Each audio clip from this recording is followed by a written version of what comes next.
বর্ধিত ফিক্সড চার্জের উপর 100% ভর্তুকি দেওয়ার সিদ্ধান্ত নিয়েছে রাজ্য সরকার। সরকারের এই সিদ্ধান্তের ফলে রাজ্যের প্রায় 10 লক্ষ বিদ্যুৎ গ্রাহক বাড়তি মাশুলের চাপ থেকে রেহাই পাবেন।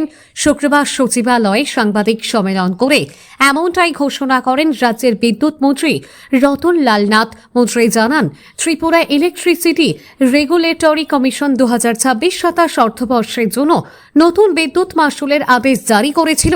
সুপ্রিম কোর্টের নির্দেশ অনুযায়ী রাজ্যগুলির বিদ্যুৎ নিয়ন্ত্রক কমিশনগুলিকে 3 বছরের মধ্যে রাজ্য বিদ্যুৎ সংস্থাগুলির রাজস্ব ঘাটতি পূরণের ব্যবস্থা করতে হয়।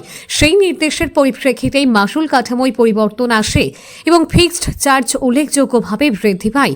এতে সাধারণ গ্রাহক, ব্যবসায়ী ও কৃষকদের মধ্যে উদ্বেগ তৈরি হয়। পরিস্থিতির কথা বিবেচনা করে রাজ্য সরকার সমস্ত শ্রেণীর গ্রাহকের জন্য বর্ধিত ফিক্সড চার্জের উপর 100% ভর্তুকি দেওয়ার সিদ্ধান্ত নিয়েছে। এর আওতায় থাকবেন গৃহস্থালী, বাণিজ্যিক, কৃষি ও শিল্প সংযোগের গ্রাহকরা। তবে রেলওয়ে ট্রাকশন এই সুবিধার বাইরে থাকবে। প্রতিরক্ষা স্থাপনা, রেলওয়ে এবং জাতীয় সম্প্রচার সংস্থাগুলির ক্ষেত্রে বর্ধিত মাশুলের 15% ভর্তুকি দেওয়া হবে। রতনলাল নাথ জানান, এই ভর্তুকি 2026 সালের মে মাস থেকে কার্যকর হবে। Bureau report, S Bharat live 24 hours. সরকার মানুষের এই কষ্ট বুঝেছে।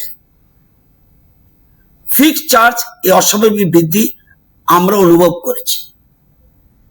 আমরা সাইলেন্ট স্পেক্টাটর হয়ে বসে থাকিনি। আর এই উপলব্ধি থেকেই আমরা সিদ্ধান্ত নিয়েছি, এই বাড়তি বোঝা আমরা রাজ্যের মানুষের কাঁধে থাকতে দেব না। আমরা এই বোঝা তুলে নেব সরকারের নিজের কাঁধে। সত্যি বলতে আমরা এই বেদনার কথা অনেক আগেই বুঝেছিলাম।